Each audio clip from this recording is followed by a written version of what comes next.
jeunes filles qui sont dans ce film. Et c'est des filles de juges, de magistrats. Et là, vous dites, je cite, « Ils savaient que ces deux magistrats profitaient de leur impunité pour se livrer à toutes sortes d'exactions, parce qu'il était intervenu comme médecin pour réparer quelques dégâts chez les petites victimes. » Tout à fait. Donc là, on est en train de parler de réfection d'hymen, on est en train de parler de quoi? Et on parle de pédophilie et de viol sur petites filles, c'est ça l'idée? Vous voulez vraiment en parler? Oui, je veux vraiment en parler, ouais. Ben oui, c'était viol. Alors, un des magistrats qui était président du tribunal de Tanger, c'était une grande personnalité, à l'égal de mon père, qui était le médecin-chef de la province. Mettez-vous devant le micro, Gérard. Oui. La médecine, c'était mon père qui l'a dirigé, qui chapeautait tout.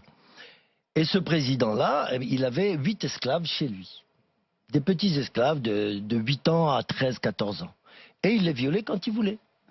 Voilà. Et quand il faisait trop mal et tout, il appelait mon père. Quand il y avait des points de suture à faire, il appelait mon père. Mon père venait... Ah oui, mon père venait lui-même personnellement pour que les infirmiers et tout ne le sachent pas. Donc c'est mon père qui s'en occupait. Mais à contre-cœur, mais il était bien obligé. Mais là sur ça, justement, précisément, les temps ont changé. Ah, au Maroc, je suis pas sûr, hein. Ah non? Oh non, ah non. À partir du moment où c'est le pouvoir, on protège. Ça c'est sûr. Ça c'est sûr. Sauf qu'il y a eu un moment où Hassan II a réagi. Mais son fils, je pense pas. Il a réagi, Hassan II, il a mis un peu tout le monde en prison. Il y avait à Tanger un monsieur qui s'appelait Michel, un grand gangster, qui avait un bar, grand gangster entre parenthèses, qui avait un bar là-bas et puis il vendait les petits-enfants à des grandes personnalités, notamment de la famille royale anglaise. Et parce que le prince Moulay Abdallah, qui était frère du roi Hassan II, était aussi homosexuel et pédophile. Donc à un moment, le roi en a eu marre, il a dit bon, tout ça, ça suffit. Il a renvoyé son propre frère qui avait violé 6 enfants et qui les avait fait tuer à Rabat, d'accord. Il l'a viré du Maroc et il s'est installé en Belgique. Le Moulay Abdallah, qui est mort du sida.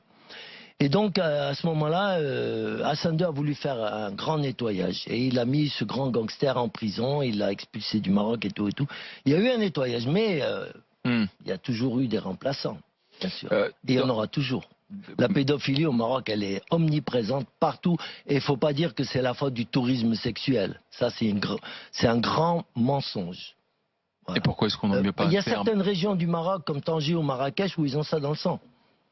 Je dis pas que les Marocains sont bisexuels, loin de moi. Mais la région de Tanger, ça prolifère. Et Marrakech, je vous en parle même pas. C'est la capitale mondiale. Il y a beaucoup de liens aussi avec le tourisme, parce qu'on a parlé du Maroc comme la petite Thaïlande. Mais je pense que même il y a eu des scandales avec des Français, Hollandais, qui venaient ministre français, se fournir. Sauf qu'on n'a jamais su la vérité, il n'y a jamais eu d'enquête, et ça n'est jamais allé à son terme. C'est juste, ça a juste été basé sur des rumeurs. Attends que les gens meurent. Qui n'ont jamais pu être étayées. Si j'ai bien compris. Merci.